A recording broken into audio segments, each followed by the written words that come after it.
Irmãos, graça e paz de Jesus Cristo, mais uma vez aqui pelo canal para lermos, meditarmos e aplicarmos a palavra de Deus aos nossos corações. Com uma grande alegria que volto mais uma vez aqui para poder falar contigo, conversar contigo nesses minutos que seguem. Ó Deus bendito, Pai, eterno Deus, adorado e exaltado é Teu nome, ao Senhor toda honra e glória. Obrigado por mais um dia, pela oportunidade da vida. Ó Deus, pelo ar que respiramos, por Tua graça que nos alcança, por Tua proteção. Fala-nos por intermédio da Tua Santa Escritura, Senhor, falando aos nossos corações e mudando as nossas vidas para a glória do Teu nome, no nome de Jesus. O texto escolhido hoje se encontra no Evangelho de Lucas, capítulo 5, a partir do verso de número 1, que nos diz: Aconteceu que, ao apertá-la a multidão para ouvir a palavra de Deus, estava ele junto ao lago de Genezaré.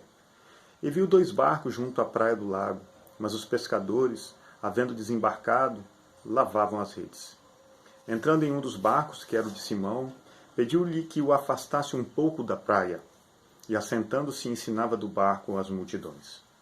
Quando acabou de falar, disse a Simão: Faze-te ao largo, e lançai as vossas redes para pescar. Respondeu-lhe Simão: Mestre, havendo trabalhado toda a noite, nada apanhamos, mas sob a tua palavra lançarei as redes. Isto fazendo, apanharam grande quantidade de peixes, e rompiam-se-lhe as redes. Então fizeram sinais aos companheiros do outro barco, para que fossem ajudá-los. E foram e encheram ambos os barcos, a ponto de quase irem a pique. Vendo isto, Simão Pedro prostrou-se aos pés de Jesus, dizendo: Senhor, retira-te de mim, porque sou pecador. Pois, à vista da pesca que fizeram, a admiração se apoderou dele de todos os seus companheiros, bem como de Tiago e João, filhos de Zebedeu, que eram seus sócios. Disse Jesus a Simão: Não temas, doravante serás pescador de homens. E arrastando eles os barcos sobre a praia, deixando tudo, o seguiram. Nós estamos diante do relato da pesca maravilhosa, um dos milagres operados por Jesus. Vemos aqui um resultado extraordinário. Aquilo que tinha tudo para ser uma noite frustrante de trabalho, uma noite decepcionante, uma noite sem resultados, terminou bem, com resultados maravilhosos, com resultados abundantes. E é sobre isso que eu queria falar um pouco, sobre como experimentar uma vida abundante, uma vida com resultados expressivos. A semelhança do que aconteceu com os discípulos de Jesus aquela noite, muitas vezes nós trabalhamos muito, nos afadigamos, nos cansamos e não vemos o resultado dos nossos esforços. E isso, certamente, de forma consequente, produz em nós desânimo, como estavam certamente os discípulos naquele dia. E isso não acontece apenas no aspecto da vida física, da vida material, da vida secular, da vida acadêmica ou da vida do trabalho, mas também na nossa vida espiritual. Muitas vezes nos afadigamos, nos cansamos e não vemos resultados. Não experimentamos uma vida abundante. Não experimentamos resultados expressivos. Interessante que em João capítulo 10, verso 10, Jesus nos prometeu esta vida. Ele vai nos dizer claramente que a vida que Ele tem para nos dar, a vida depois da vírgula, é uma vida abundante. Eu venho para que tenham vida e vida em abundância. Mas muitas vezes essa promessa de Jesus, ela se encontra numa realidade muito distante da nossa vida. Parece muito longe. Parece que há um verdadeiro deserto enorme, quilométrico entre nós e esta promessa de Jesus. É certo que muitas vezes uma perspectiva errada, uma visão errada de Jesus, de quem é o nosso Senhor, nos atrapalha no entendimento, na aplicação e na vivência dessa verdade. Às vezes se enxerga Jesus apenas como um milagreiro, como um resolvedor de problemas, como um gênio da lâmpada.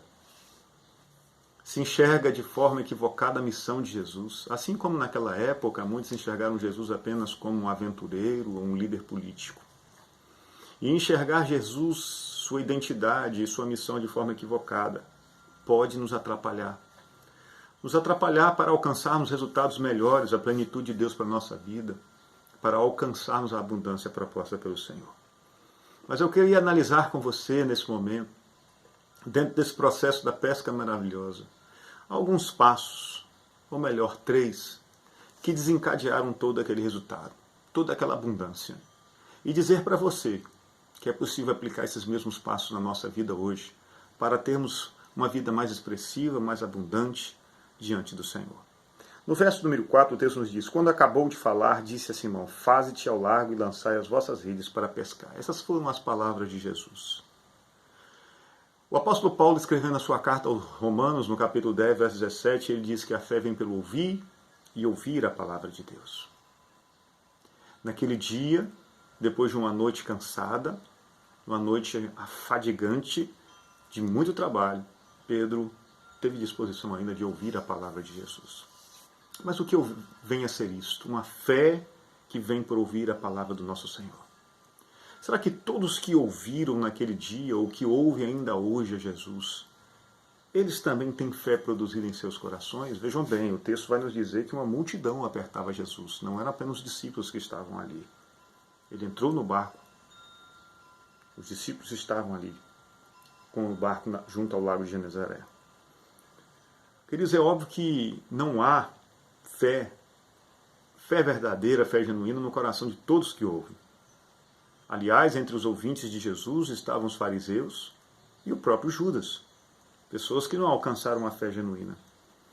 Queria trazer apenas um dado estatístico para você entender o que eu estou falando.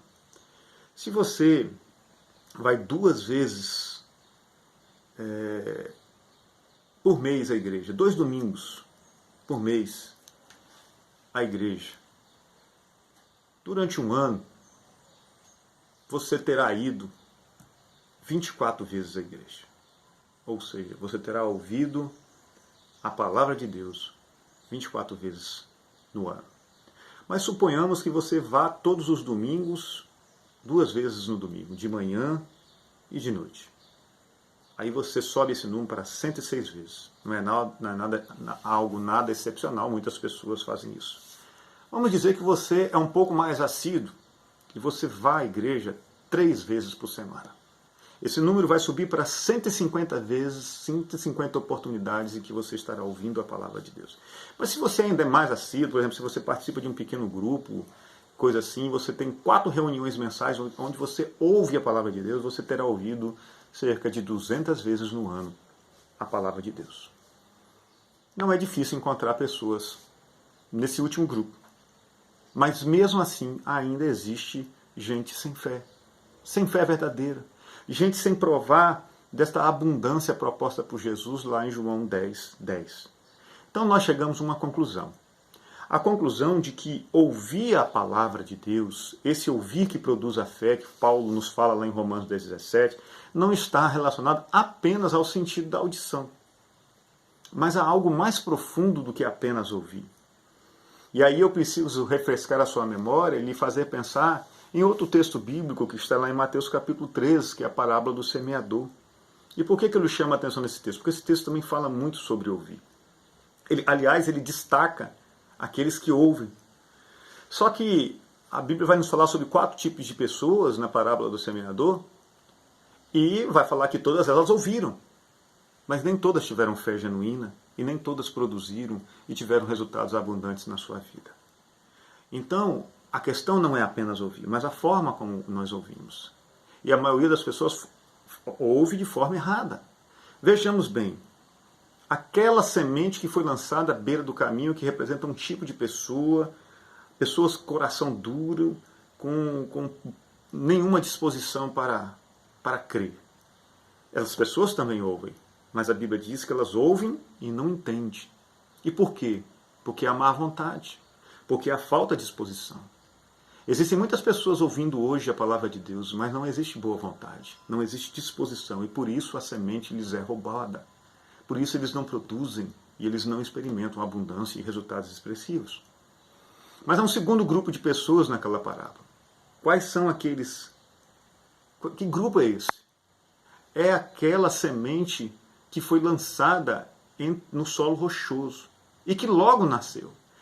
E uma das características dessas pessoas é que elas são precipitadas. São pessoas apressadas. Elas não pensam muito, elas apenas tomam decisões sem pensar muito nas suas consequências. E o que aconteceu com aquela semente? Porque foi apressada, que foi precipitada, ela logo nasceu, mas também logo morreu. Por quê? Porque o solo era raso. E porque era raso, superficial, não tinha raízes, não tinha profundidade que pudesse dar sustentação à vida da planta. Tem muita gente que ouve Jesus dessa forma, de forma superficial, de forma rasa. Não procura se ater e conhecer mais a palavra de Deus. Qualquer coisa basta. E com a mesma alegria com que recebem, é a mesma rapidez com que desprezam. Ouvem de forma apressada. Muita gente ouvindo de forma apressada. Há um terceiro grupo de pessoas que também ouviu. Aqueles que foram lançados entre os espinhos. E os espinhos ali representam as concorrências deste mundo. Tem gente que até ouve muito da palavra de Deus, mas ouve com concorrência no coração. O pecado, o mundo, os desejos, os vícios, eles concorrem com a palavra de Deus. E porque concorrem com a palavra de Deus, abafam a palavra de Deus, e essa palavra é morta. Eles também não produzem, eles também não veem resultados na sua vida. Mas há um último grupo, há um quarto grupo, que foi lançado em boa terra. E esses ouvem.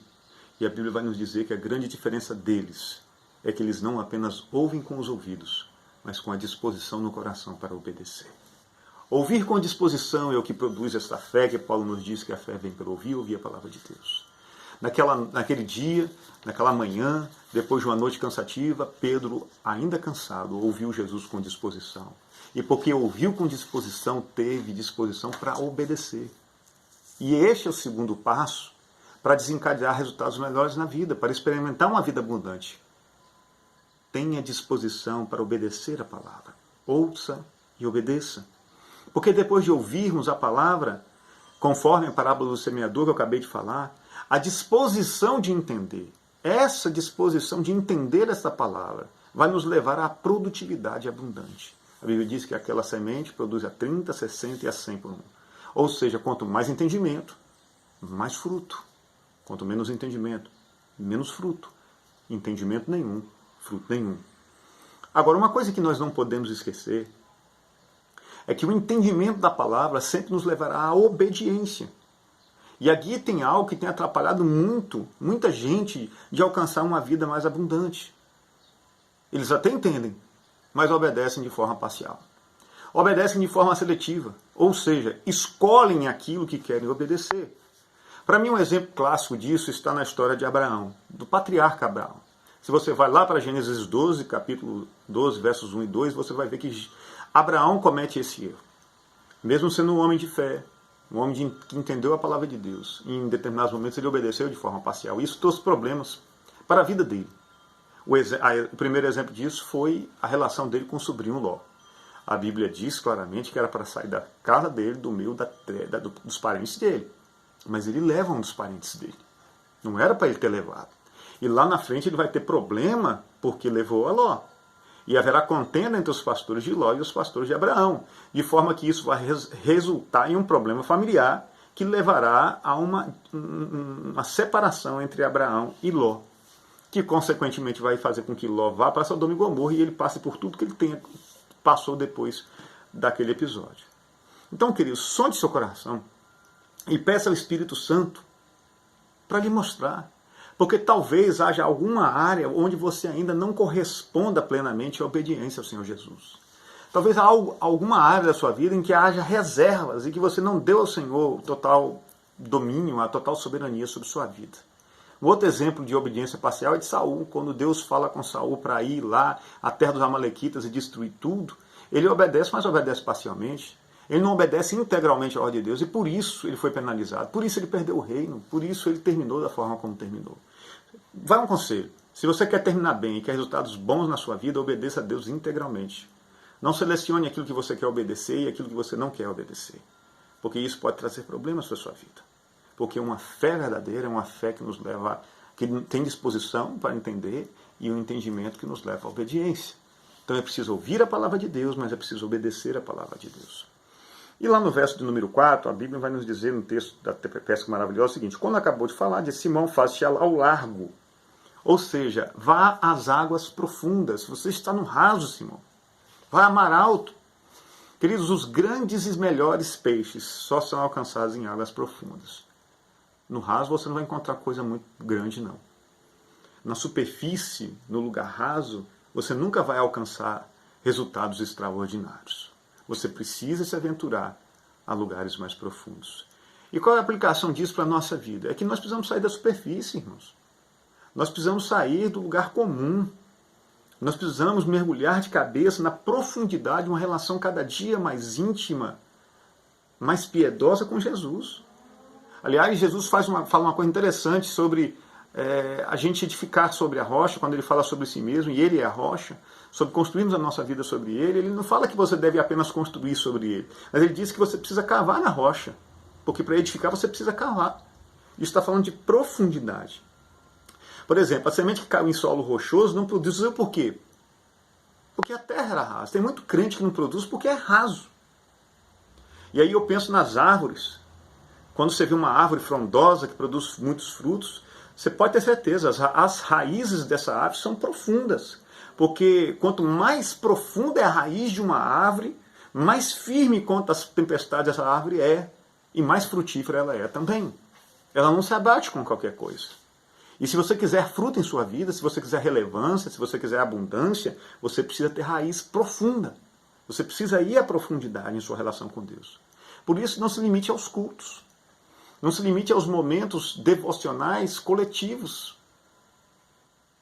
Tenha a sua vida particular com Deus. E voltando mais uma vez à analogia da árvore, deixa eu dizer uma coisa a você. A raiz, ela não depende do fruto para sobreviver. A raiz continua sobrevivendo, mesmo sem fruto. Mas o fruto, esse depende totalmente da raiz. Então cuide bem da sua raiz e você terá frutos.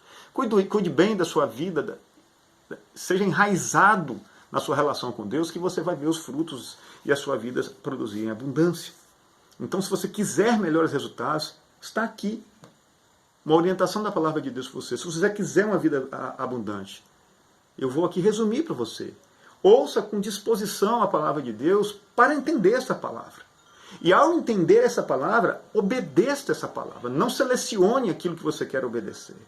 Busque dia após dia profundidade na relação com Deus, e isso você faz através da oração, através do jejum, através da adoração. E depois que você fizer tudo isso, faça o que Pedro fez lá no verso número 8. Depois, vendo isso, Simão Pedro prostrou seus pés de Jesus, dizendo: Senhor, retire de mim, porque sou pecador. Em outras palavras, Pedro reconheceu quem Jesus era. Pedro adorou ao Senhor pelo que Ele é. Adore a Deus. Adore a Deus pelo que Ele é. Adore a Deus pelos resultados que Ele vai dar na sua vida. Essa é a atitude correta. Você quer provar mais de Deus? Haja segundo a palavra de Deus. Que Deus abençoe a sua vida, sua família, em nome de Jesus.